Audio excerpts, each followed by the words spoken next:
Hey, just a quick note, by the way. What's up? I am on this call on a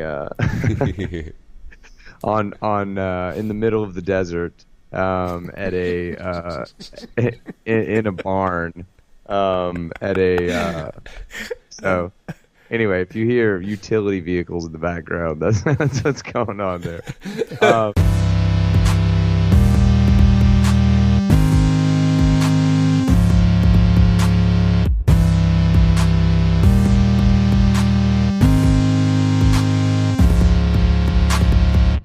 Hello, everybody, and welcome back to the Tether Radio podcast, the only podcast keeping you from spiraling out into the infinite abyss.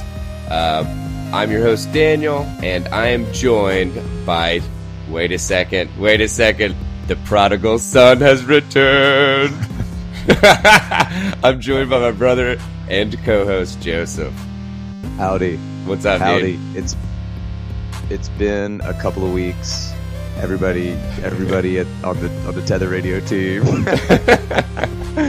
has been really understanding. Yeah, I had a couple of engagements, and DB hooked it up, filled it in, colored within the lines. Thank you for that. Hey, ready to rock and roll. We've had a couple of guest hosts who were amazing. Yeah. And now we're back on it, baby. Back in the salt mine. Let's do this thing. Yeah, dude. So the content doesn't, or at least the opining content doesn't end there with Joseph. We're actually keeping it in the family this week, and we actually brought on our father, Mickey Bradley. Mickey, you want to say hello? Sure do. Hey, everybody.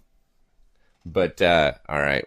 There's Mickey for you, and Mickey is he works in the constructive materials industry, so I'd say that he can let us know about if we're building a decent foundation for this show. So Nicely done. And Yeah. so I do apologize about some of the background noise here. I'm in a dynamic environment, but you know what? The train doesn't stop. Like, it keeps rolling, and Yeah. so we got to do what we got to do here. So Exactly.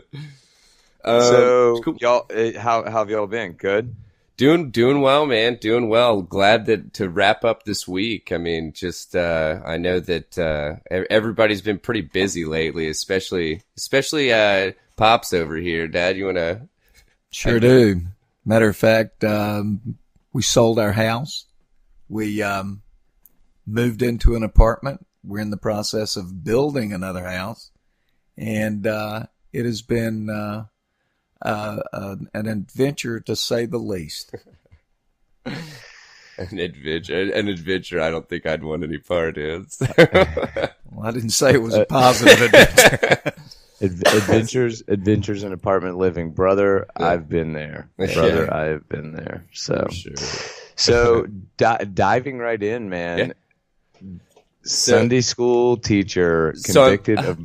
I'm what- actually what is I'm going- actually gonna interject one right before this. Okay. Megan sent this shit to me, and I was like, dude, I gotta fucking cover this.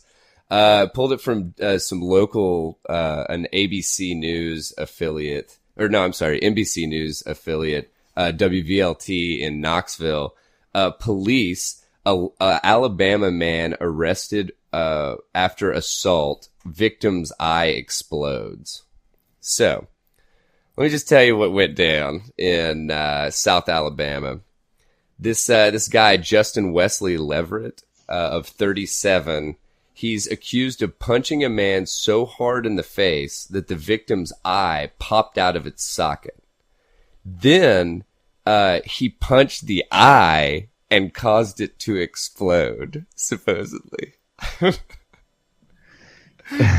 What? I don't understand. You're saying like he did a double punch as it was flying out. He punched it again.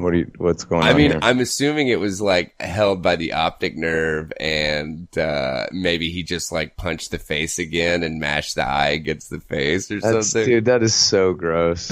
It's so gross. Well, it's rumored, by what I understand, that Jesse Smollett tried to get this guy to stage his thing, but it was a little too rough for him. Yeah, seriously. had some makeup shit going down for that one. But no, I was just like, how do you, first of all, you'd have to punch somebody pretty fucking hard to get an eye to pop out. Right? I'm not so sure that that's I don't know, man. physiologically possible. I don't know though. I mean, maybe. And if it's gonna happen anywhere, it's gonna happen in South Alabama. Y'all know. Yeah, dude. The cyclone, those metacarpal cyclones, they deliver down in South Alabama. Did he punch him with a spoon? That's my right. Spooned his eye. Yeah. No shit. But yeah, go ahead. Yeah. So does it mention what the argument was over, or what led to this, or was it just no? Dude, this thing that they is literally like a 5-statement article. I use the word article very liberally. But it basically just says that he's being charged with 1st-degree assault, and that he super fucked this dude's eye up. So they didn't see eye to eye. Yeah, exactly. Zing, zing. But anyway, we'll go ahead. We'll go ahead and start or rotate over into the normally scheduled program. Let's do it. Yeah, dude. So I pulled this one from NBC News. Sunday school teacher convicted of murdering husband over porn habit. So this this lady, Patricia Hill, who's a nurse in Arkansas, and then her husband Frank Hill. So he basically she shot him outside of their like work shed, I guess, which he had dubbed his man cave, because apparently she just had gotten really pissed about how much porn that he was watching and stuff. And so she was good at saying she kept finding pornography stashed and hidden like around the house. And so, and then also she said that Frank would often, go to his man cave shed to watch pornography. Dude, that is just, it's so creepy on so many levels, because it's just like, there are like garden tools hanging up in the shed. This guy's got, he's probably Frank's run like pulling his pud. Yeah, Frank's in the shed. He's got a long line, a blue internet cable pulled all the way from the house to the shed. She comes in and she's like, "Where's Frank?" And then she follows the line, which goes under the door of the shed. You know what I mean? Like, it's it's creepy.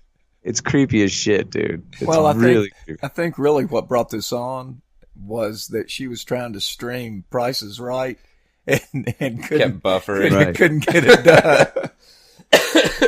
I think that's probably pretty accurate. Yeah, that's probably pretty accurate. She followed the Ethernet cord out to the shed to find him like dehydrated in the corner beside a bottle of hand lotion and a bunch of used Kleenex. No, and a Mountain Dew. And a Mountain Dew. You gotta stay hydrated. We have any more of that Code Red?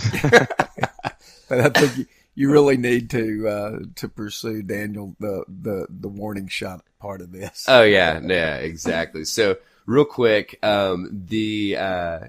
she was quoted. Patricia was also quoted as saying, she's a religious woman who taught Sunday school regularly, and she was quoted as saying, "It felt like the devil was in that shed."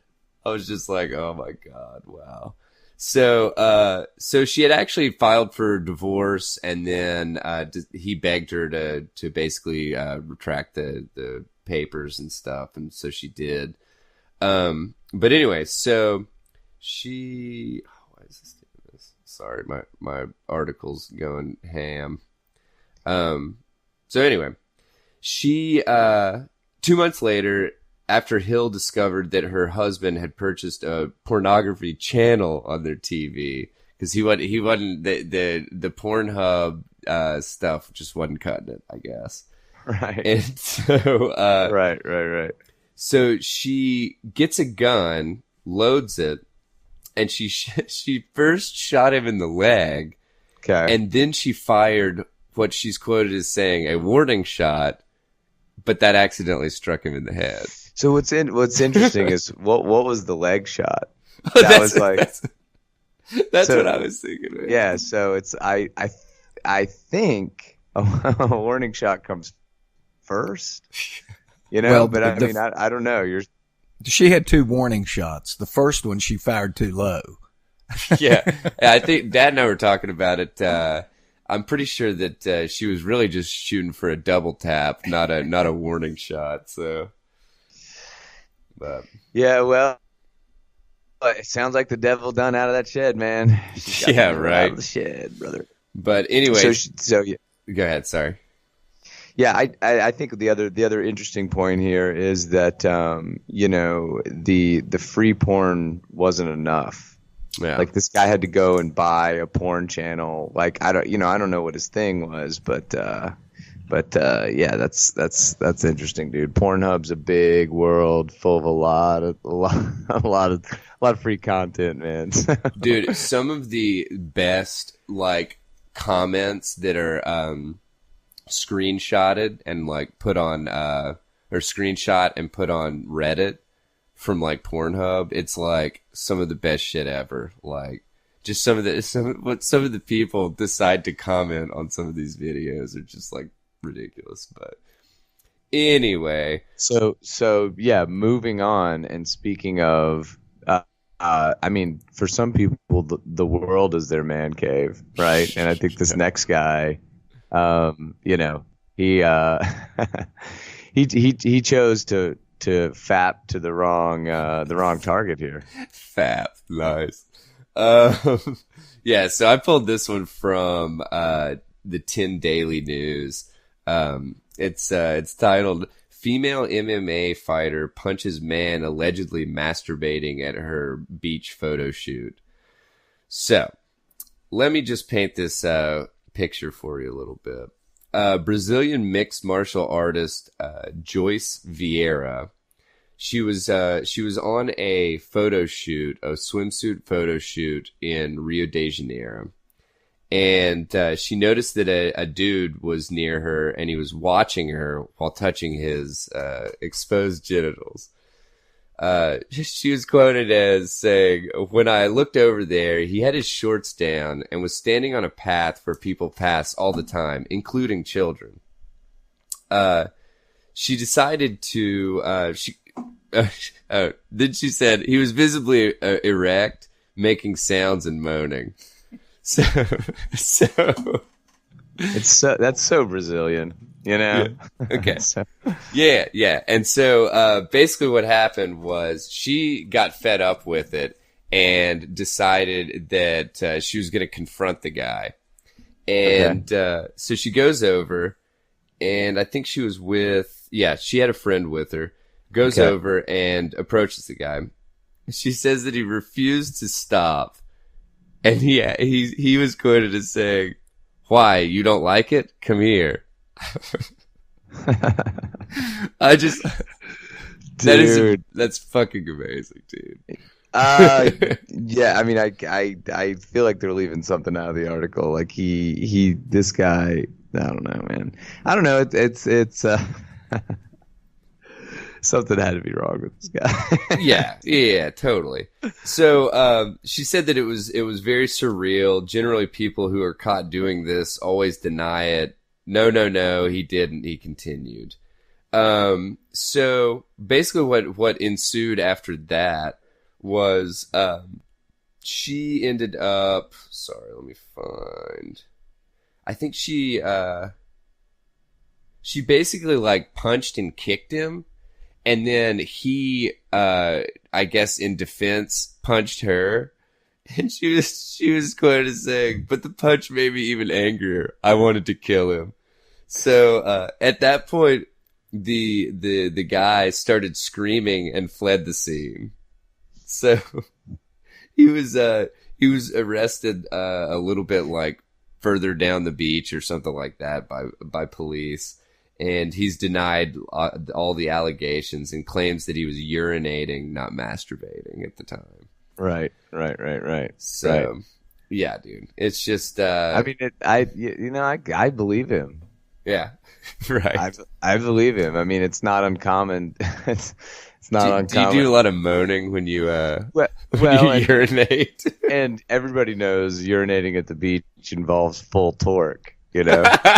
Yeah, I forgot that aspect. I think Joyce's comment though was that he was listening to Michael Jackson's "Beat It," right. and wasn't keeping beat with the music. Yeah, exactly. Right, which is also very common when urinating. You know, all of this makes sense. But I figured that was definitely a notable mention. So. Figured we'd get that shit down. Yeah, man. Yeah, well, I mean, Brazil, and it wasn't even Carnival, you know? No. Do you remember that article from a couple of weeks ago? Actually, yeah. About the president of Brazil who said that Carnival had devolved into into like some super crazy stuff, and it was like some guy peeing on the other guy's head. Do you remember? Yeah, he was on top of like a van or something. He just whips it out and pisses on this other dude. No, but the other dude wanted him to piss on him. Well, hey, different strokes for different folks. There I you guess. go. Yeah, man. And so everybody needs go to to the take Amazon. That's right. So everybody needs to take a shower. Some prefer them golden. So exactly. You know.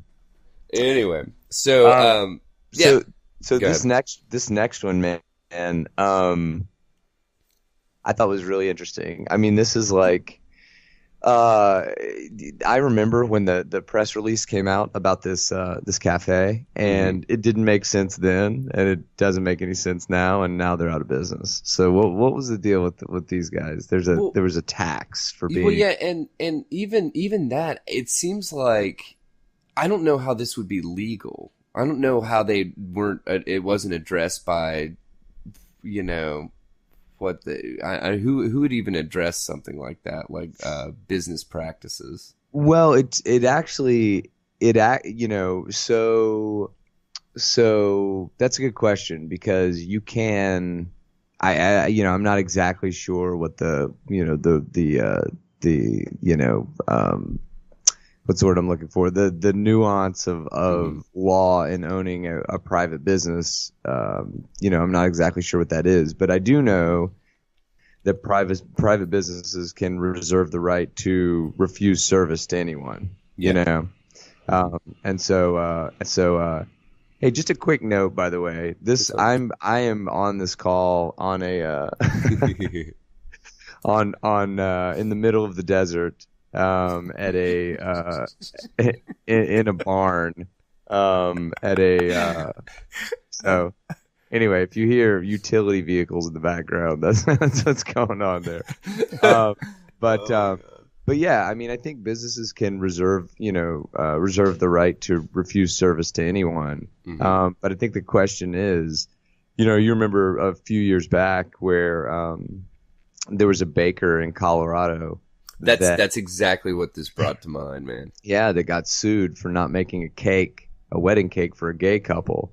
But I mean, you know, here's the deal, man. The flavor of politics, you know, at the moment, the flavor of things that get press versus, you know, get press. I mean, I think this was probably something that was applauded, but it still is kind of a bizarre situation. Just out of curiosity, do you think that this business model came from like AOC or Elizabeth Warren or Bernie? Maybe. I think it's just confusing, man. I mean, you know, people that are like, you know, again, I think you can, you know, reserve the right to refuse service to anyone or kick somebody out of your joint, you know, for sure. But this just seems like. I don't know. It just seems like, you know, up front, I guess we'd have to check the latest census numbers, but it seems like up front you're just annoying at least half of your potential customers. And as a small business, it seems a little challenging. But go ahead with the article. Go ahead. Yeah. And I'm sorry to the listeners for jumping into a discussion about something we haven't even I guess, given the background on. But I pulled this from the Evening Standard. Vegan cafe that charged 18% man tax is set to close. So basically what happened about 2 years ago, a cafe was opened by the name of Handsome Her, and it's a vegan cafe in Melbourne, Australia. And even back when they opened, you know, like you said, Joseph, they when they said that they were going to have this man tax, everybody's like, wait, what? Because it doesn't fucking make sense, like you said, to basically discriminate against half of your clientele, which Right. I don't know if, you know, I would kind of love to know the demographics of the people frequenting a restaurant named Handsome Her. I would say that there's probably not a shit ton of males, but Well, I'm just curious about this. If there is a perceived gender pay gap, why would you try and drive away the folks making the more money? I'm kind of baffled by that. Well, and what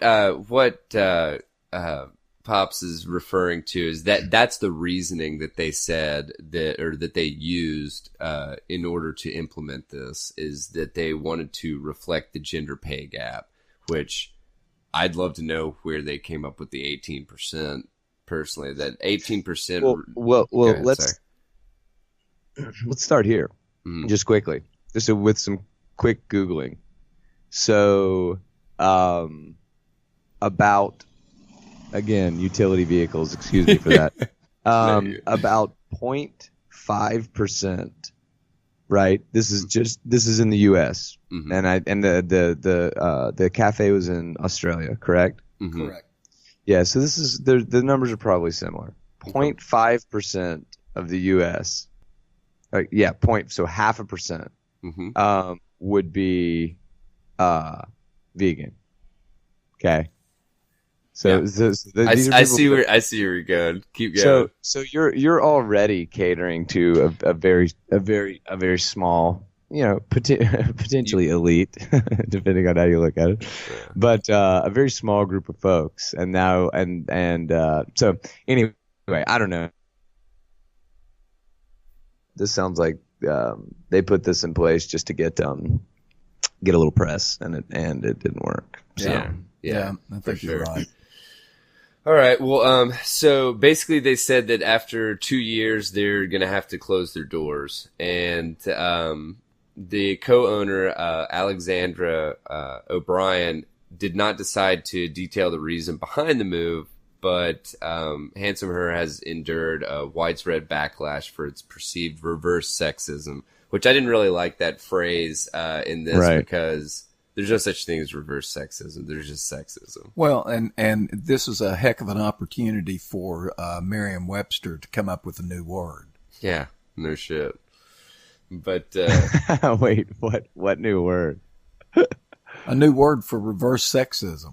Yeah. Right. Or maybe just throw another adjective on sexism to make it completely redundant.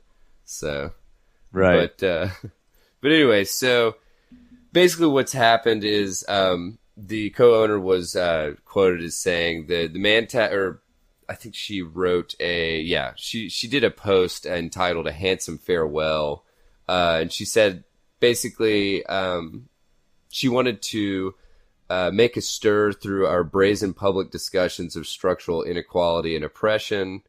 I mean, it sounds like she needs to get into politics, not be a restaurateur. But she said the man tax blew up the internet, an idea that we didn't think was all too radical. Yet the way the world responded showed us how fragile masculinity is and solidified the necessity for us to confront and dismantle patriarchy. The patriarchy must fall. Anyway. Well, yeah. Good luck. Yeah. Good luck, man. I mean, it just the thing that seems I don't know. We've talked about the idea of just kind of cheap justice and sound bites and all that stuff, you know, on the show before. And it's like, you know, if you if you feel that there is a real problem, that Mhm. there is a systemic problem with, the way that things operate, dude, okay, fine. Like, you're absolutely entitled to feel that way, and you can build a case for it. You can get politicians involved. But I mean, it just seems like that this approach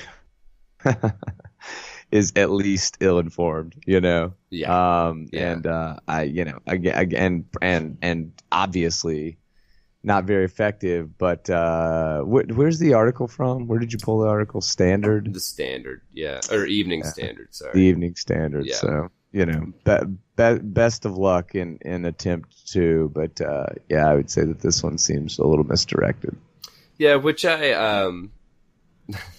so I obviously, well, I'm going to read this last paragraph because, I feel like it kind of sums it up pretty well. But, she also said in that post, yes, we are the evil, discriminatory, man-hating dicks, who charge men more when didn't you know the wage gap doesn't even exist? Meanwhile, gentlemen's social clubs live on and strong around Melbourne and the world over. Obviously, this post is going to get mixed reactions on social media and stuff. But I kind of liked what this one person wrote, so I'm gonna read that real quick, and then we can kind of move. But somebody basically responded to it and said, "Get woke, go broke. What has your cafe going bankrupt taught us? Number one, sexism in business is a bad idea. Number two, in the end, all you man haters care more about bringing men down than lifting one another." Which I thought that was kind of, I don't know. It seemed like a decent opinion. So, in my opinion, but Well, so, it's interesting because I guess we could get into the gory details regarding how women end up working at gentlemen's clubs, but mhm. the reality of it is from a purely capitalist standpoint, like, they exist because there is a marketplace for them, Yeah, yeah, and in so long as people are willing to to be a part of a gentleman's club, excuse me, be a part of a gentleman's club, they will continue to exist. And as long as people are uninterested in paying 18% more for their, plant-based fake burger or whatever, yeah, then vegan cafes with an 18% tax on a certain set of chromosomes are not going to flourish. So, yeah, Well, hey, let the market sort it out, man. yeah. let me ask this: what kind of gender gap pay gender gap exists in the social clubs? Hmm. Hmm. So that's a good question.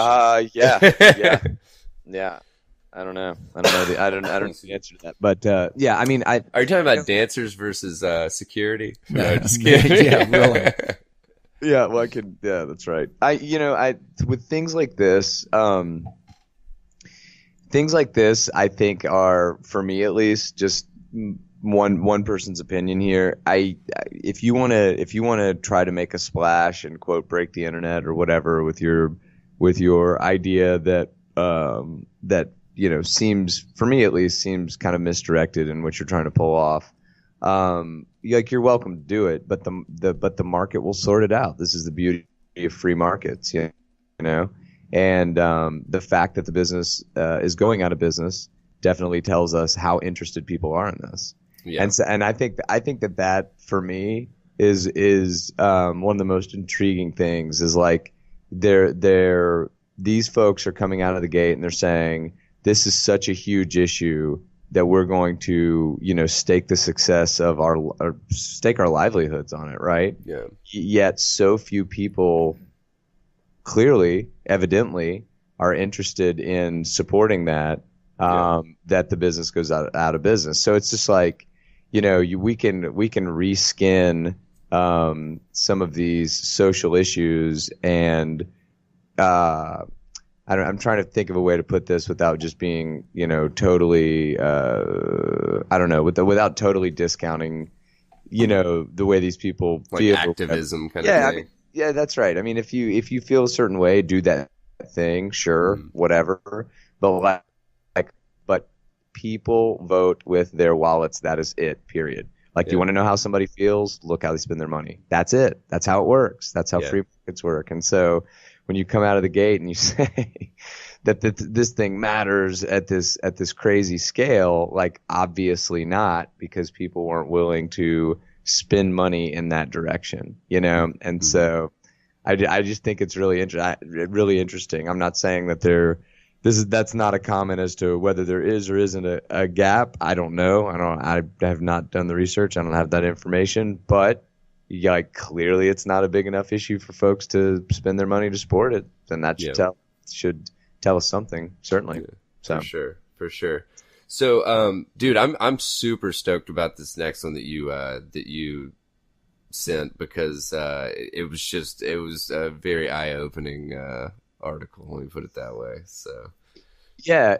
So I thought this was pretty interesting. And I guess just as a preface to this article, we've, over the past couple of months, we've been seeing a really interesting trend with the DNA database companies, right?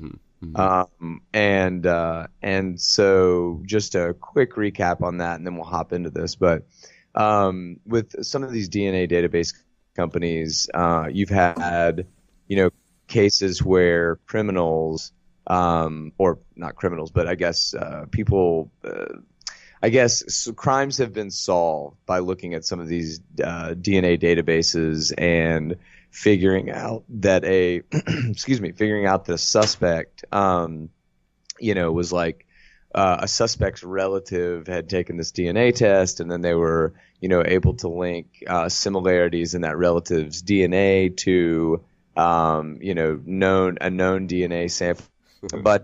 But yes, with some of these databases that, they will look at like a relative, and the fact that, a relative has taken this DNA has submitted their DNA for processing or whatever to figure out what their heritage is. And then what they'll do is they'll link this to a suspect's DNA, and they'll say, yeah, it's close enough, and it is like this percentage chance that this DNA belongs to this person. They're solving crimes like that. And so that is maybe not so problematic when you're solving, like, the Golden State rapist, or I can't remember his. Yeah. But it's maybe. Yeah. Sorry, go ahead. Well, it's maybe not so problematic when you're doing that, but we can quickly think of scenarios that could stem from that could be extremely problematic. Like is that an overstep of people's privacy? And like, again, it's an easy argument when you're saying, raped 50 people and killed 13, and we need to solve this crime.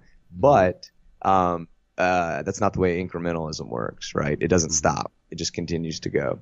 And so the reason I wanted to bring that up is because I thought this was kind of in that vein, right? So the title of the article is "The Feds Are Dropping Child Porn Cases Instead of Revealing Info on Their Surveillance System," right?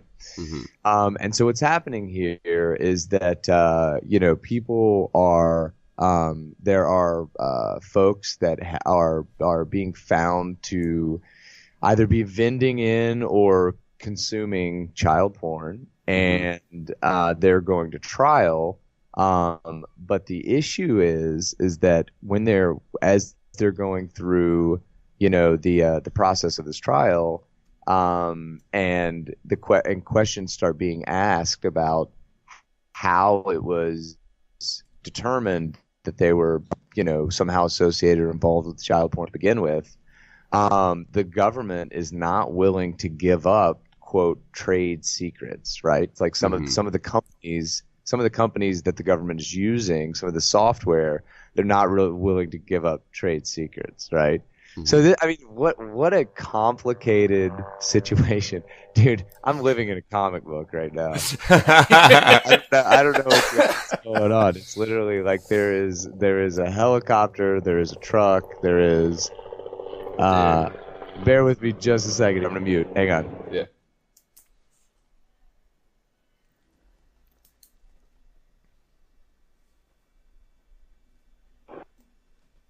Goodness gracious, man! Indio California is off the chisane from when it comes to sound bites here. I'm literally living in police academy. You got that dude standing behind you. Yeah, and apparently I'm getting airlifted out of here right now.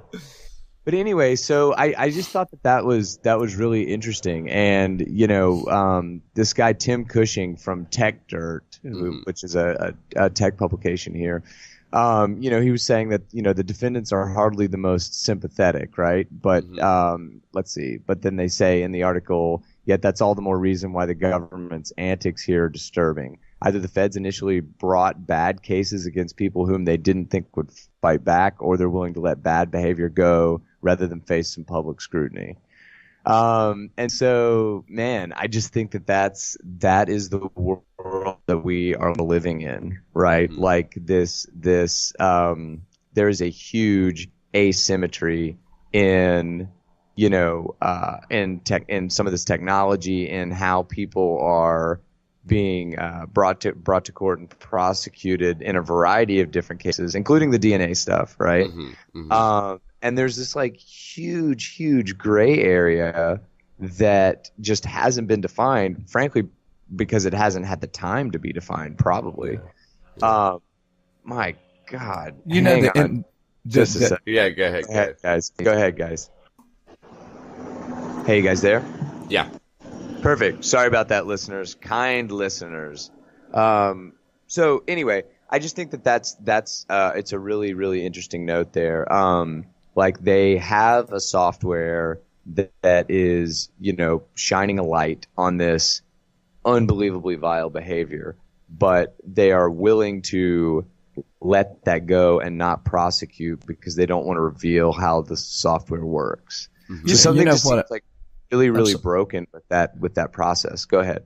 The thing that I find interesting about this article is that over an 8-year period of time, they've brought a dozen cases or dismissed a dozen cases. Right. And that to me, it lends itself to weak cases rather than just not willing to. I mean, if these were strong cases, it seems to me that they would have pursued them, and that because they don't want to waste. And this is just my perception of this, but they don't want to waste their information on something that's really not worth it, Well, so the other thing that's kind of mentioned in this article is the fact that they, the trade secrets, kind of getting into the trade secrets as to what they're actually referring to is, I know error rates were mentioned very highly up there. So it's kind of one of those things that if you find whatever this person guilty of, whatever child pornography kind of stuff, and then you can't tell them what kind of what percentage likelihood it is that they are guilty kind of thing, according to the software that you're using. And then you're not going to disclose like error rates and stuff. I mean, they really don't have any other choice but to drop it because it's not proper due process kind of thing. Right. I mean that totally makes sense. But it's like if you read this one section here, let's see. It says that the company. Where did I see that? The system is designed to flag people as suspected of having committed crimes. Both its error rates, as you were saying, its error rates and its potential to exceed constitutional bounds have implications for rights. It's unclear what information the Justice Department about CPS potential for error potential for error and what basis. So like this company TLO, who is behind the Child Protection System, CPS system, has intervened in court cases to prevent disclosure of more information about the program or independent testing on it. Like that is it's just a red flag, is it not?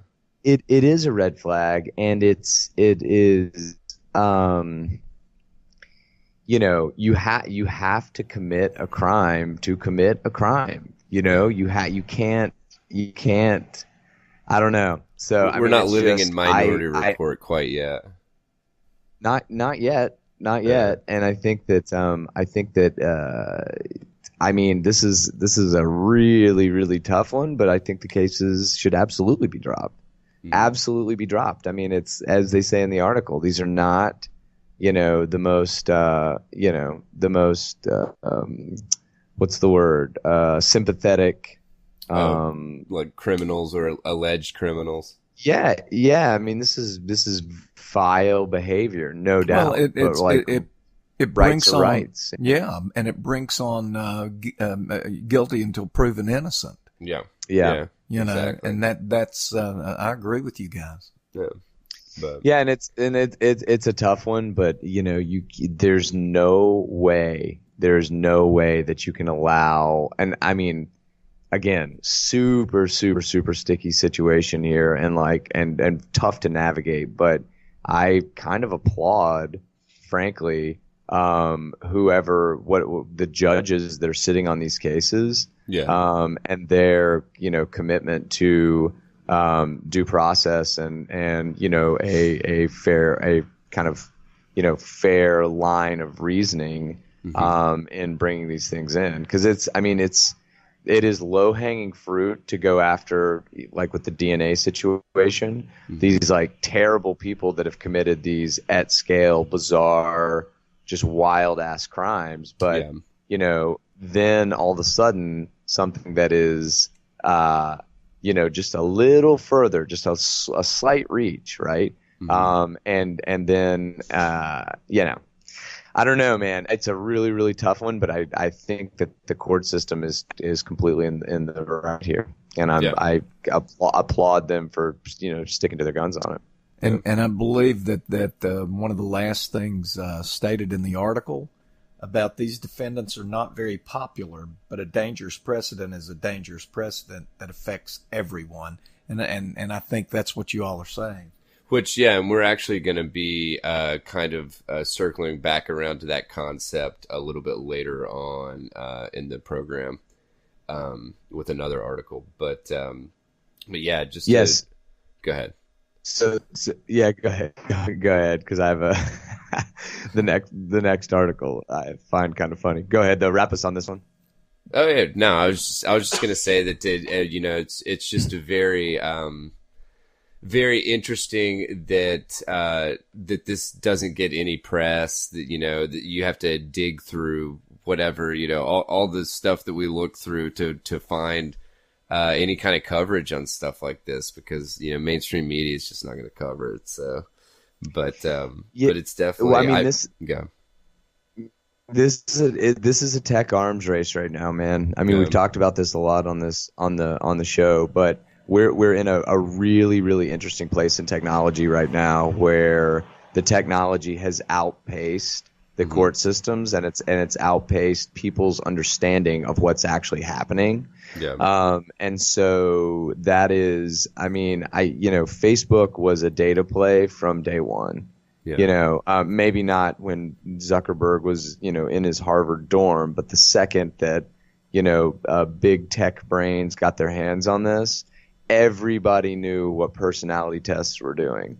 Yeah. Everybody knew the potentiality of a Cambridge Analytica. Yeah. I mean, it's, and so my point is that there's a huge amount of asymmetry right now, and, forcing companies and the government to reveal methods when people's freedom is on the line, I think is absolutely crucial. Yeah, for sure. For Amen. sure, man. But all right, well, so we'll go ahead and scoot on to this next one over here. Yeah, which should be titled,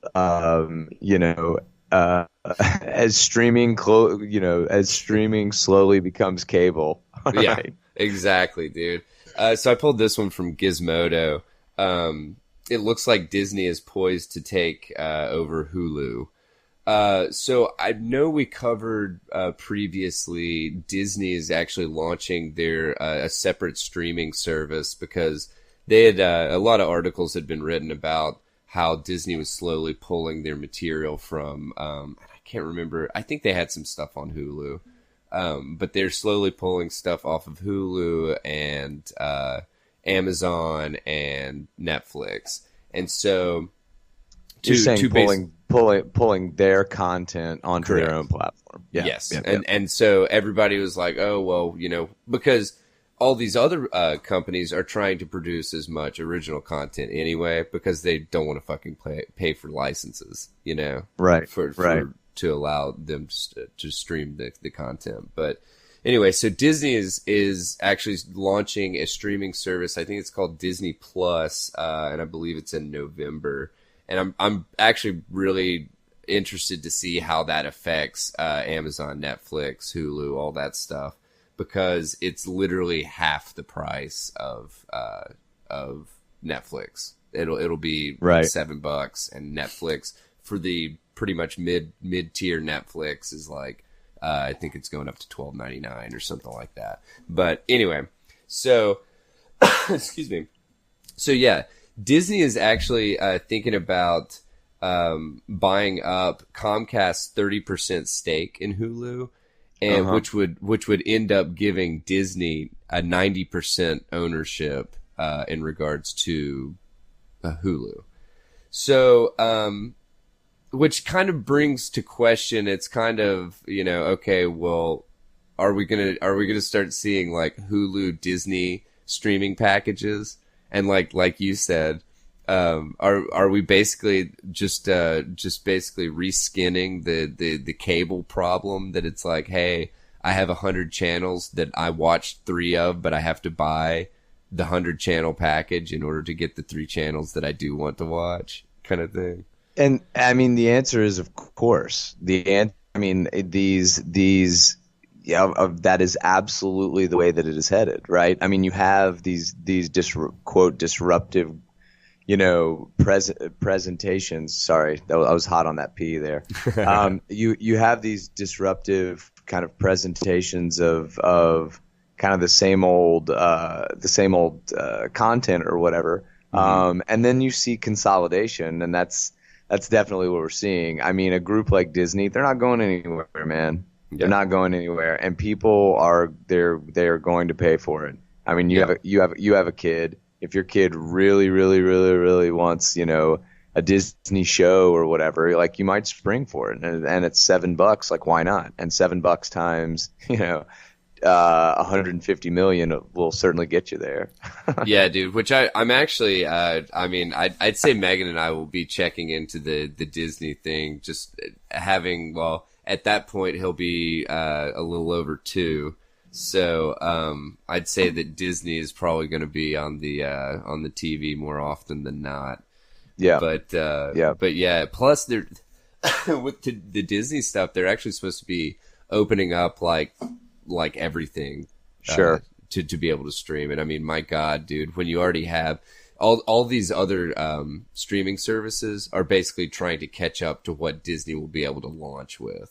Kind of thing. Yeah, well, they're coming out at scale, and they're going to benefit from that scale. But there's no way that you know, you don't see just this massive consolidation in the industry.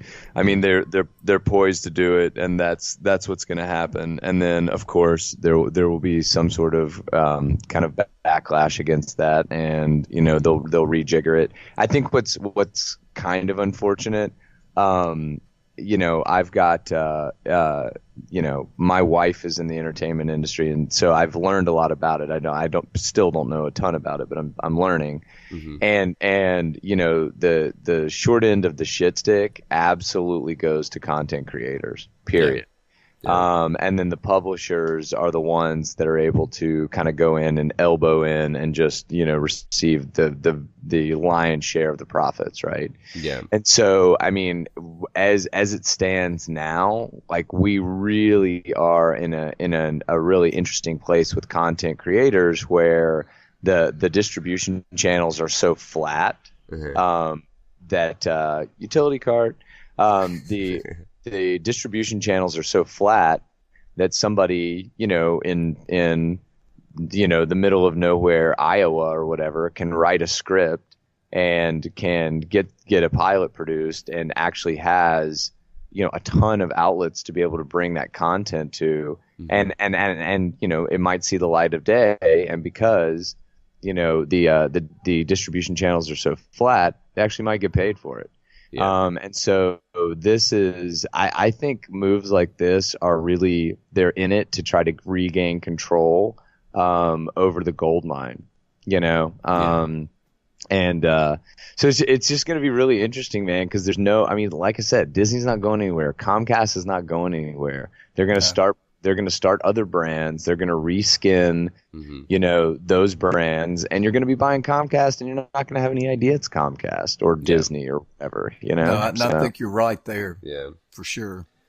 Yeah, but anyway, we'll go ahead and cruise into this this next article. Joseph, this one's kind of near and dear to the heart, isn't it?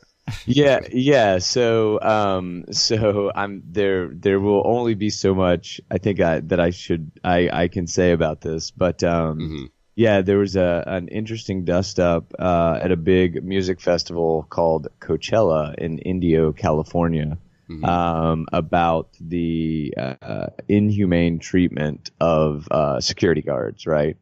And so, the way that some of these festivals work, it's just a big affair. You have hundreds of thousands of people that are piping into a location. You're basically setting up a pop-up city.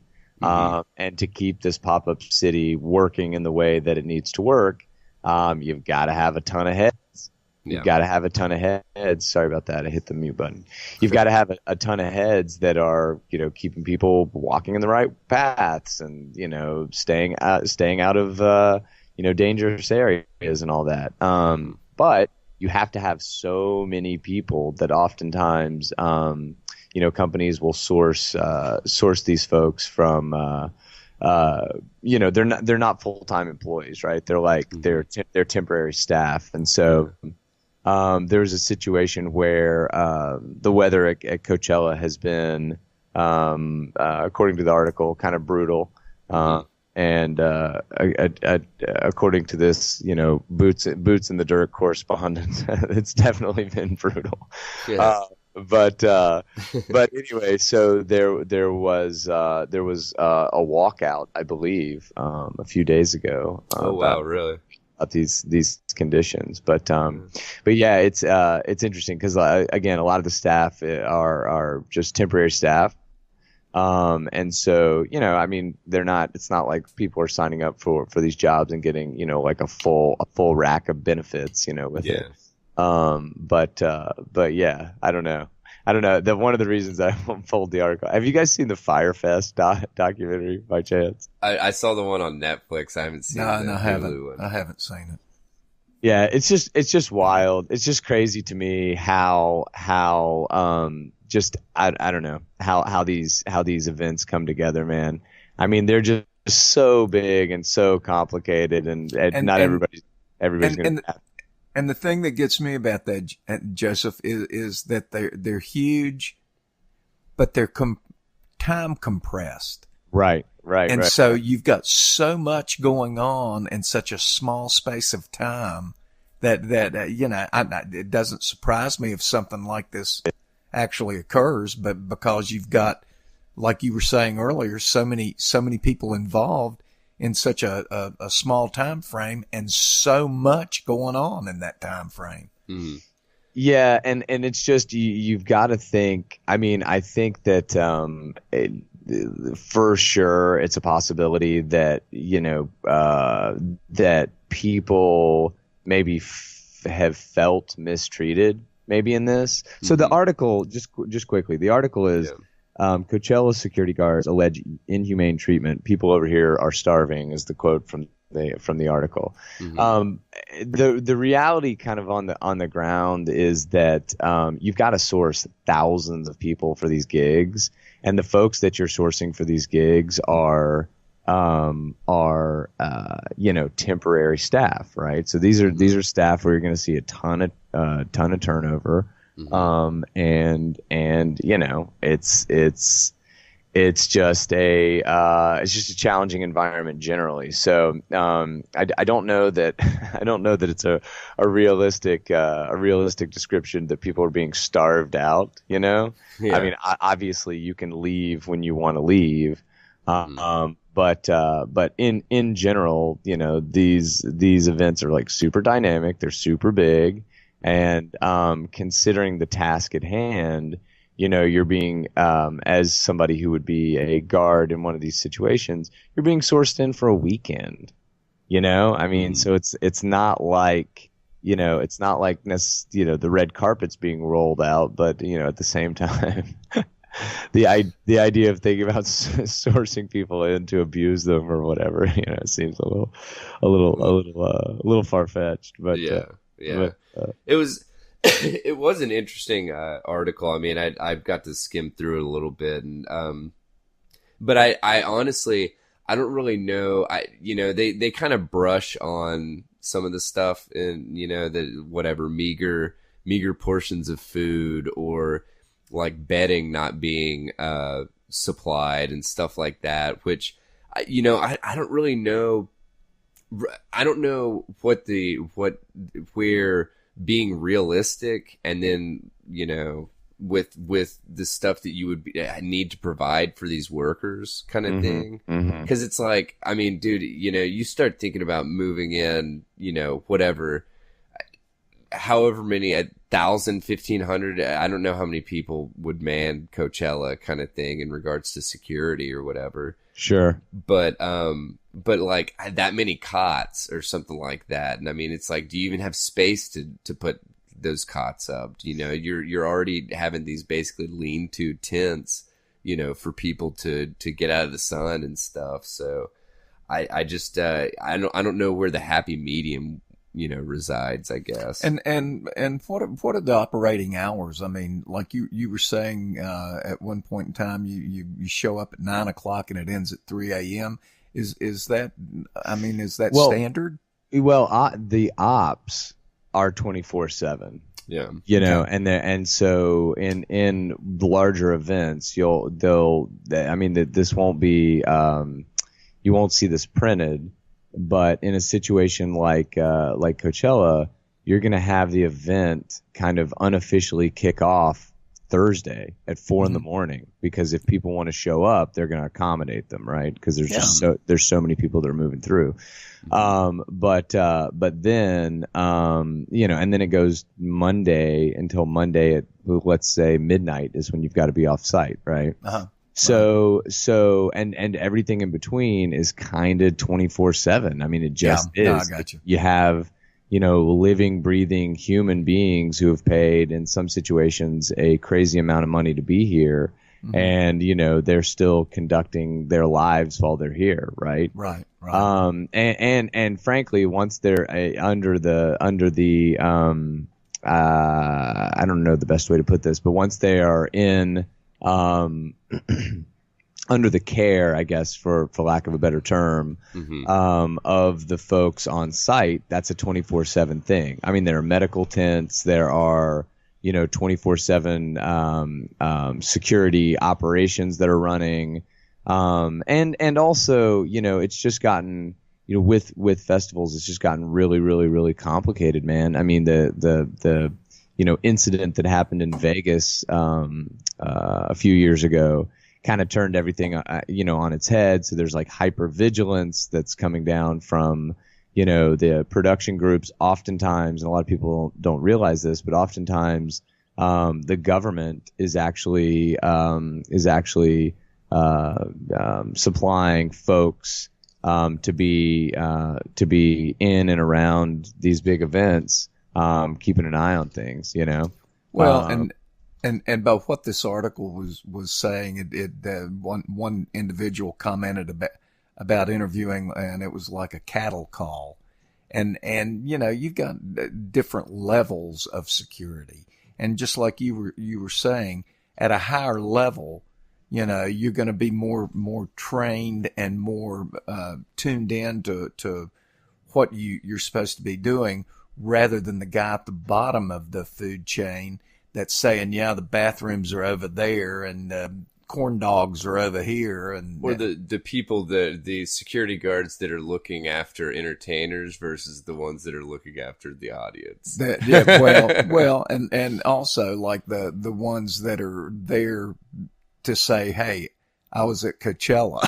Yeah. Yeah, I mean, and I think there's a lot of that. I mean, if you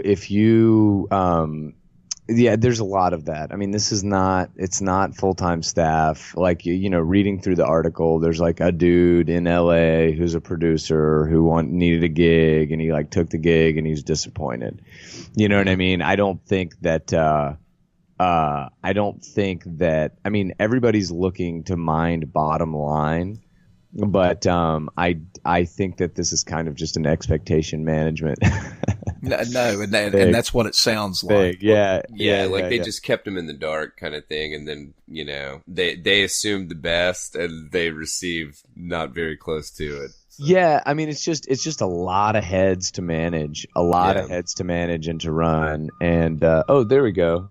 The backup people. Yeah, the forklift. Why not? Hey, why not the forklift? Heck yes. Heck yes. Well, so talking about earlier about setting up precedents, yes. From the Fed's article. Let's go ahead and get into this next one, man.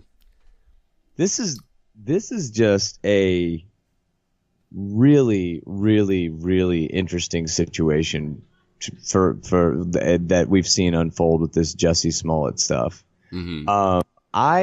So the article is Judge accuses Kim Foxx's office of double standard after Jussie Smollett case. Mm-hmm. And so just to skin the article quickly, in a nutshell, there is someone in the Chicago office, the same office that handled the same prosecutor's office that handled the Jussie Smollett case. Mm-hmm. And this lady is accused of something very, very, very similar, right? Mm-hmm. Mm-hmm. And this judge is kind of firing back at at Kim Foxx's office and saying, hey, you've created this situation where because of celebrity, Jussie Smollett was let off, and now we've got a scenario where there's a normal plebe that's kind of accused of the same thing, and it looks like that case is going to proceed. And so, the suggestion was that the case should proceed, and what this judge is saying is it should not proceed because he's not going to embody a double standard. But I still am just super twisted up and confused about the whole Jussie Smollett thing generally. I mean, it just doesn't. Like, it seems so odd to me that somebody would get let's say that she did want to give the guy a pass anyway. And I guess I don't want to digress back into the Jussie Smollett stuff, but it's relevant. Let's say that she did want to give the guy a pass anyway, for whatever reason. He's a celebrity, or maybe a political move, or, whatever the case is. Yeah. I just find it insanely hard to believe that Kim Foxx would step up to the plate and throw out the Smollett case so obviously. Yeah. You know what I mean? Like because it is like, if we didn't factor anything else in and we said them's the facts, just go by the facts, like, so clearly there was the cops came in, did an investigation, said that these guys got paid by Jussie Smollett to attack him for the reasons of potentially providing him some leverage to renegotiate some salary, potentially to drive some attention to a political point that he was trying to make, or whatever. And it just seems like so odd that a prosecutor's office could be so reckless and just kind of out of control with zero oversight. And I believe what you're saying is, here's the odd thing about that. She started out by recusing herself from the case. Yeah. Then she gets conversations between other individuals with higher political profiles, and then she re-enters the case and dismisses the charges. I mean, that smells to high heaven. Yeah. You know, and it's, I agree. I think there's something extremely wrong with that posturing in Chicago. And I think that Fox needs to be held accountable. Yeah. Yeah, I just don't see how. I just don't. It seems like the way that, let's say, okay, so just playing, you know, for the other side here, right? Yeah. And just saying, okay, this guy's been accused of this crime, and I really need to let him go because I'm getting pressure, and I just need to make that happen. It seems like there are so many more tactful ways to do that and kind of blow the case up without publicly saying, like, we're just not going to go after this guy. And it's like, why? Well, there's just not a case here. You know, I mean, it just seems. You think it's just arrogance? Well, no, I think Charles Barkley summed it up pretty well. He said, if you're going to commit a felony, don't write a check. Yeah. Right. Yeah. I mean, it just doesn't, I don't know. What is it called? Razors, Occam's razor. Occam's razor, right? Like what the obvious explanation is probably the explanation, you know? And so I think that's probably what happened. Mm-hmm. I just think that it's really interesting, and this may be a conversation for a different day, but, you know, because we live in the information age, and because, you know, these ideas and happenings travel so quickly, like, you are not going to be able to hide and pull sleights of hand like you used to be able to. And so I just find it infinitely fascinating that something like this can go down, and just, and that everybody cruises on, and it's just not, it's just not going to be addressed again. I mean, the charges are not going to be brought against this guy again. It's not going to happen. Kim Fox may, have to absorb, and probably will absorb, some political backlash. Very little, Joseph. Well, but it's like, I don't think people recognize just how strong the system is. And well, it's like, especially in Chicago. I mean, well, it's been tainted for decades. Well, and even past that, right? Because in my mind, like, the rule here, like, what I take out of this is just stay out of that sausage maker at all costs. Like, right. the libertarian in me is just like, stay out of the system. Yeah. Because if you're falsely accused, you're fucked. Like, it is, you will get steamrolled. I mean, we were talking about something very similar, Daniel, a few months ago. Well, damn, that was I think it was like, I think it was kind of the Me Too stuff that basically our legal system in regards to sexual assault allegations and rape it has evolved to the point to where it's guilty until proven innocent. Yeah, well, so yes, absolutely. But the example I was going to point at was the Brett Kavanaugh, the Brett Kavanaugh stuff, because you had a lady who had been convinced by politicians that she needed to step up to the plate and present this really, really loose weave of a story against this guy. Can't really remember when it happened. Maybe it happened. Maybe it didn't happen. Whatever. Yeah. And that lady got, I mean, whether it happened or not, who the hell knows?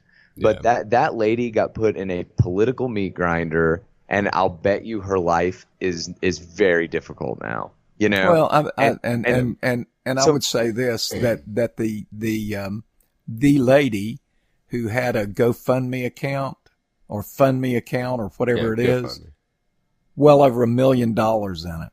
Well, right. And guess who walked away with that? Well, sure, absolutely, and there are absolutely aspects of this that like further complicate it for sure. But I guess the point that I'm making is like, there are pawns, right? And like Kim Fox making this decision, I guess my point on this is that the system is so powerful, right? Somebody came in and said, Kim Fox, you're doing this. And Kim Fox will be out for excuse me, I just hit the mute button there. But for a very, very, very poor decision, right? Whether her hand was forced or not, dude, she will absolutely be sacrificed in this as well. So my point is the decision was wrongheaded and crazy and doesn't make any sense and was like an obvious bastardization of due process and yeah, I guess just the way that the prosecutors' desks should work. But it's like my bigger takeaway is just stay the fuck out of the system. Do all that you can just to not be involved with these clowns, man. And I would say this, Joseph. I would say that don't underestimate Kim Fox's attitude towards it. She might have thought, and I don't have anything to base this on of fact, but that she had enough horsepower in that position that she was in to go, hey, we're going to do this, and I don't care what you think because this is what we're doing. And she's not wrong. Well, yeah. She isn't wrong, and that's right, because she's got a lot of buffer between her and the minions that work for her. What will be really, really interesting, and we should stick a pin in this and circle back on it. But I wonder. So Kim Fox is going, like, for the moment, she will be. I don't know. Have you guys watched House of Cards at all, by chance? A little bit. Yeah, I watched, I think, the first season, maybe season and a half. Yeah. Like so whether or not, like, aside from what administration, is supposed to be reflected, like, put all that aside, right? The games that are played at this level are just really hard to wrap your mind around. These power games, right? And so what I'd be interested in knowing is Kim Fox, let's say she gets clearly this decision was absurd. Clearly. But like let's say somebody comes in, a big power player in Chicago comes in and says, you're making this decision, or she says, I'm going to make this decision because I'm going to win the favor of a big power player in Chicago, or maybe a big power player in DC. Who knows, right? She makes this decision. She absorbs the backlash. And then in 5 years, nobody gives a shit any longer, and we see her running for Congress. Well, it depends. It depends on what this newly elected mayor.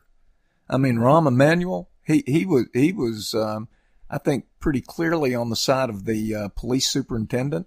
But now you've got a new mayor. I can't remember her name, but Lightfoot or something like that. But Longbow, or I can't remember her name. But anyway, if she's willing to buy in and protect Kim Fox, yeah, you're exactly right, buddy. She'll be running for either Congress or the Senate within 2 to 4 years. Lightfoot. Lori Lightfoot. Yeah, no doubt. And I think the argument that they'll make is like, these decisions are hard, and she had to make a decision, and blah blah blah blah. I mean, it's like this is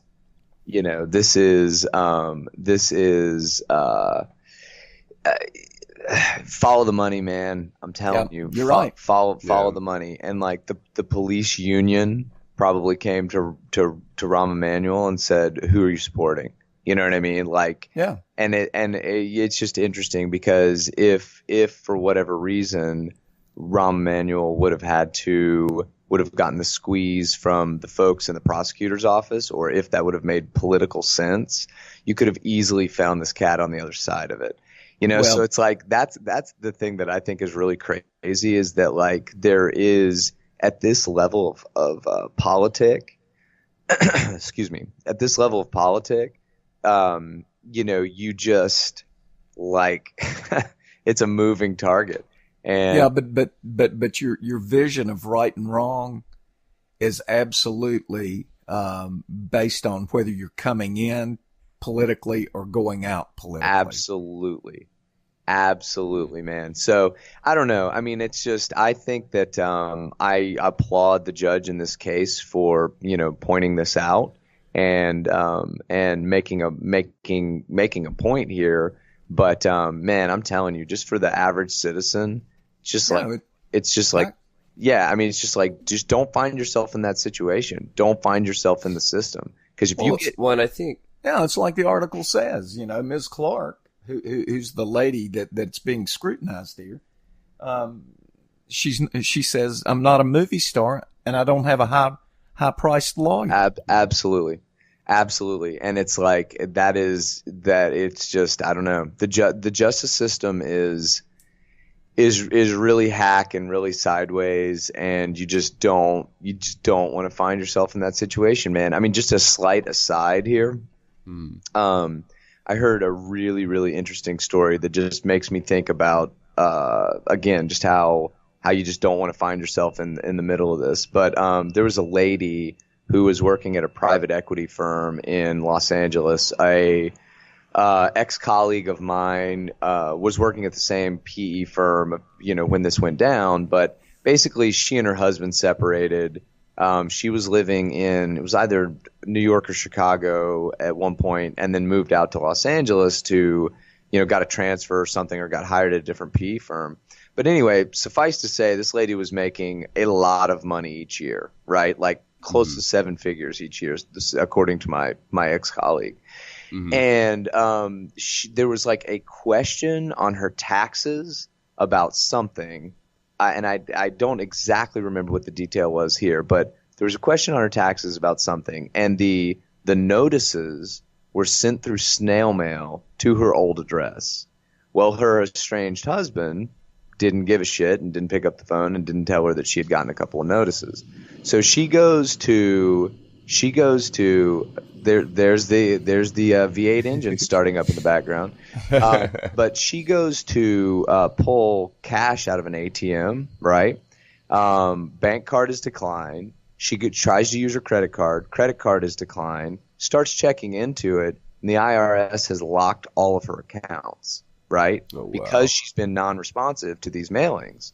Yeah. So this lady was forced into a situation where she was bumming money from her colleagues, right? Was didn't have the ability to conduct life, period. Jeez. Had no money at access to no money.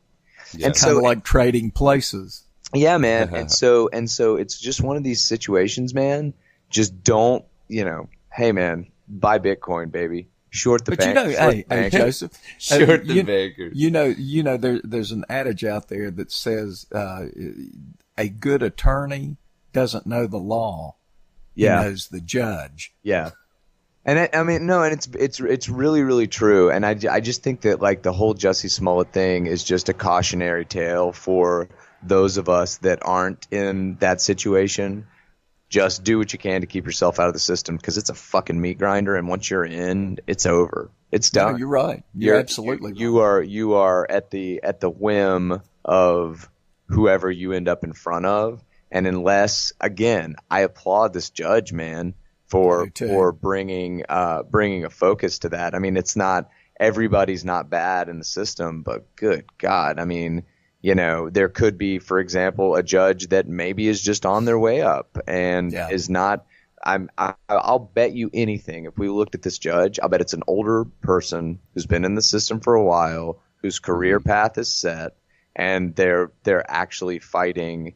They're actually thinking about justice versus injustice. If this is a younger judge on their way up, dude, they're not going to upset them. Who cares? I mean, this lady's involved in $2,800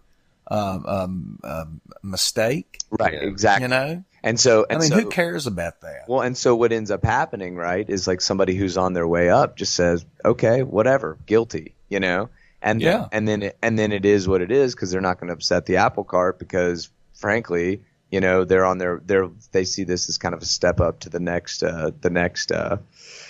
station anyway. So it's just, I don't know, man. It's just I keep thinking about with these different articles and like these kind of, you know, gross, this like really odd handling at scale of different, you know, political situations or, you know, situations like the Jussie Smollett case or whatever.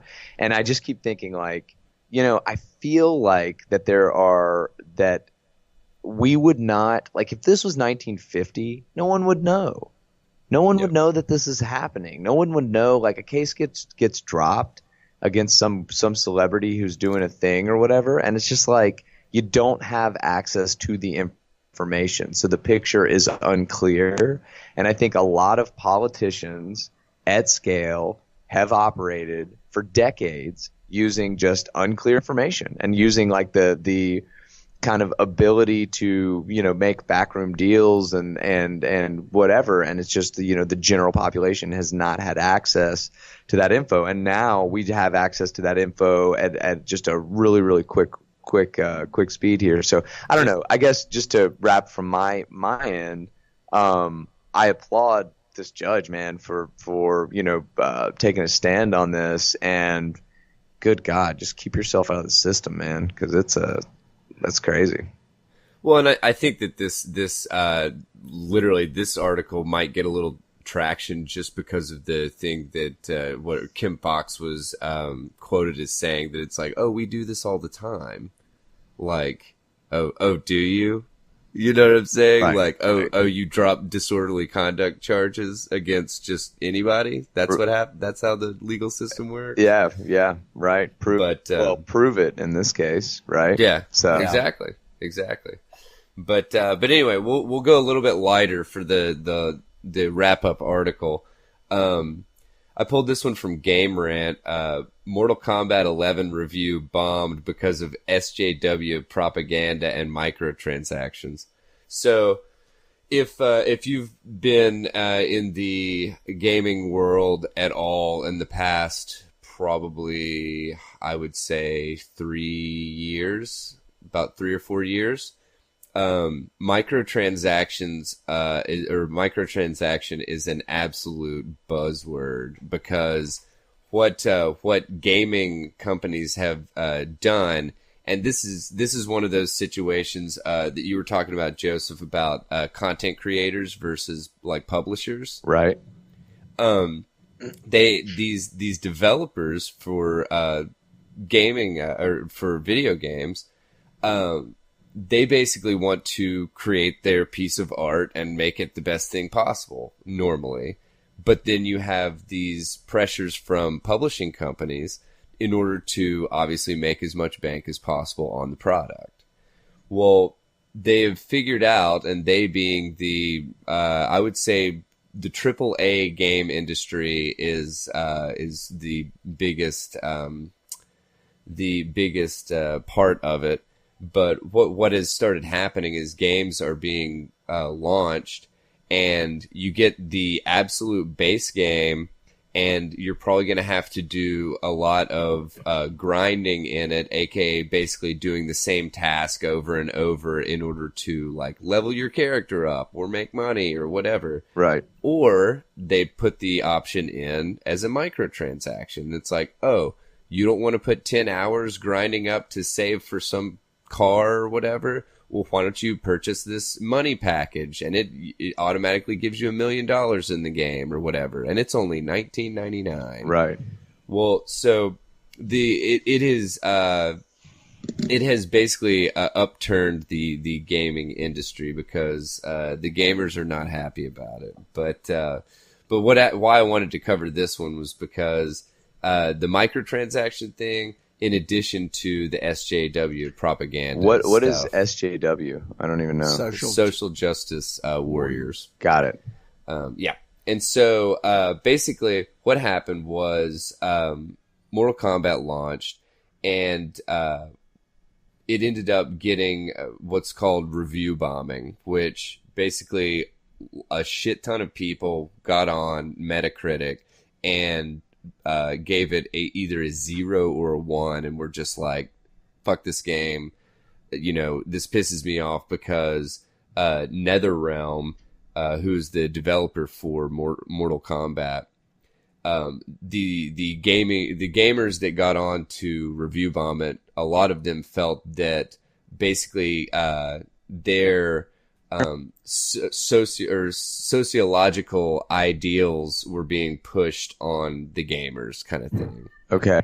So basically what the reason that they cite this, I guess, there's a character in Mortal Kombat named Jax, and he's a black individual that basically he has like biomechanical arms or something like that. He's like insanely strong. And the way that these games have worked lately, the Mortal Kombat games, is you can do a career mode, and there's a storyline that your character will follow, and then you get an ending kind of thing once you beat all of your opponents, kind of thing. And so at the end of Jax's storyline, he gets access to time travel. And they wrote in that he basically goes back in time and eradicates slavery. I'm not big into like Mortal Kombat lore or what's canon, what's not canon, or whatever. But apparently it rubbed a lot of people the wrong way. Because they were basically, there was a user, Little Ember. I'm just going to read a couple of these quotes. Also pushing your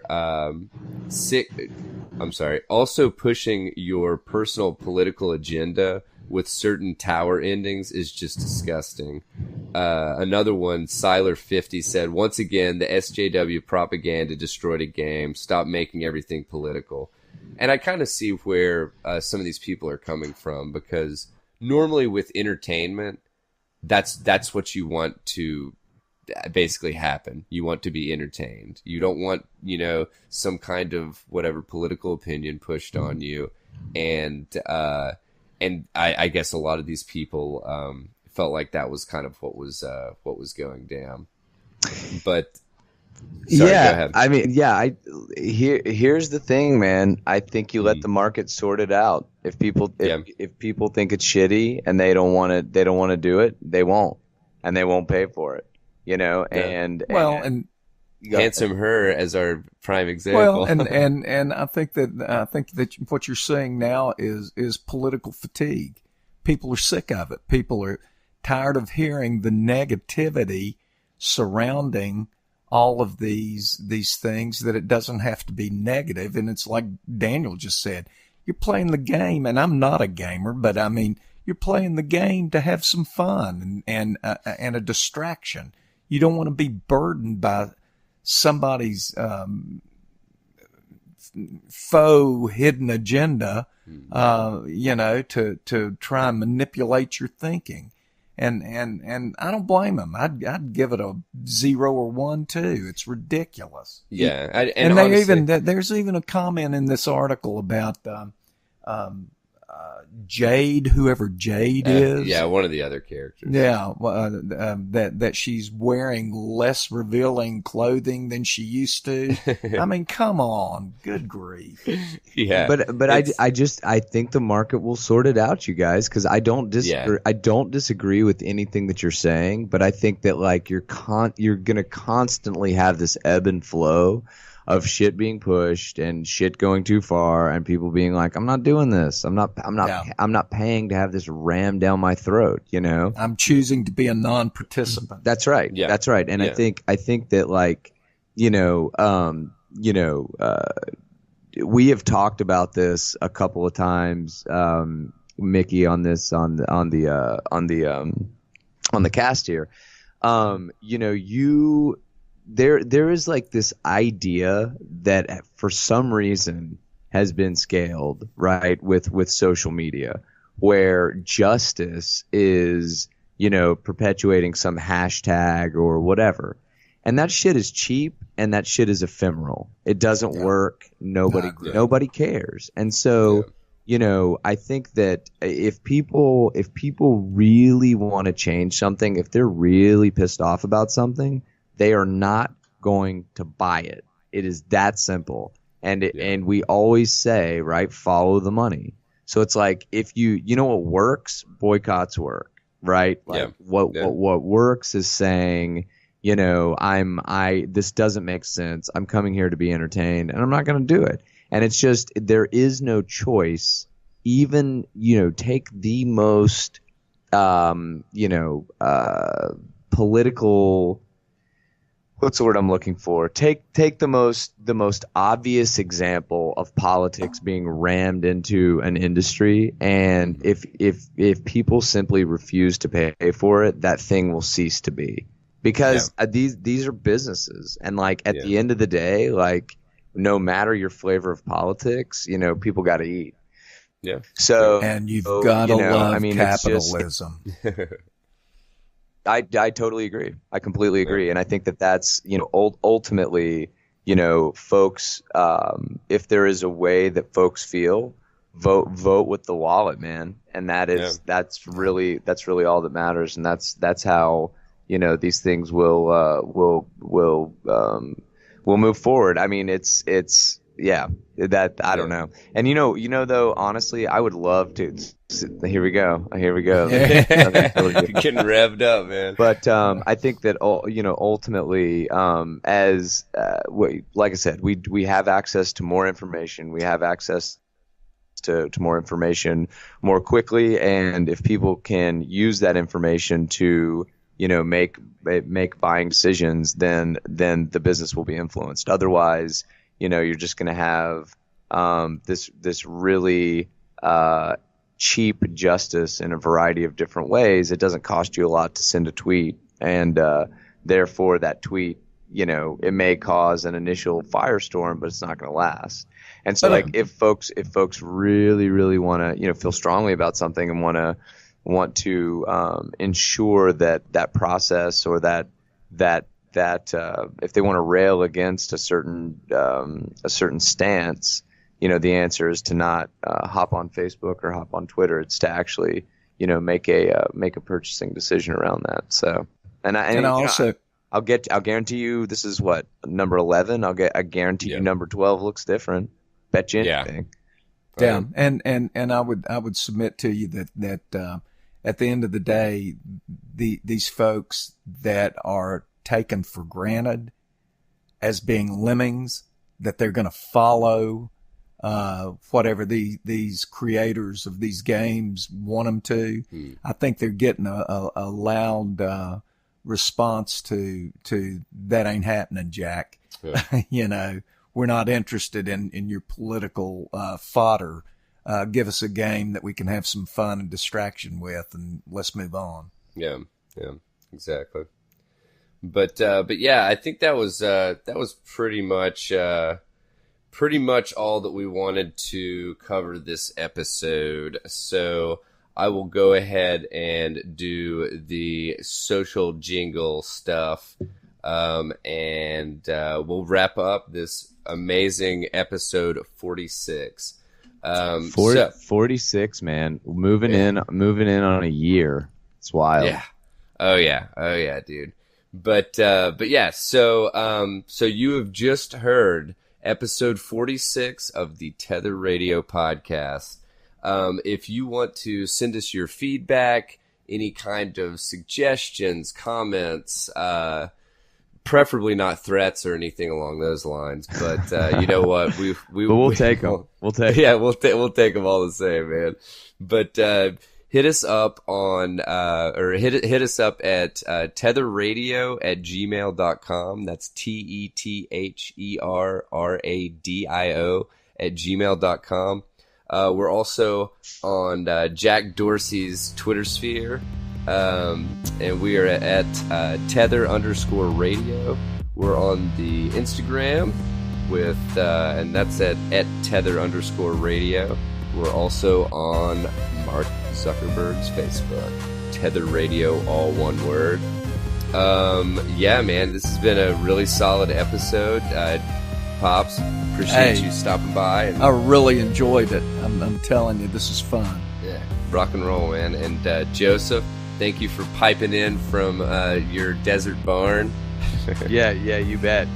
And I'm looking forward to next week and having having a less dynamic environment. But I appreciate the listeners' patience and y'all's patience, and we're excited to get back on our normal cadence, and it's going to be great. We've got some really awesome guests that are going to continue to be brought in. I know that we're gonna get Pops in here again. This was an awesome discussion. And just really excited, man. We're moving into kind of past that year deadline, and fiscal year 2 for the Tether Radio podcast. That's it. And we've got some cool programming that's coming up. So I'm excited, man. Really looking forward to this summer. It's gonna be a fun one. Yeah, man. Well, listeners, thank you again. This has been the Tether Radio podcast. I'm Daniel. And I'm Joseph. And thanks for joining us. And we hope you guys have a fantastic week. And we will talk to you next week, friendos.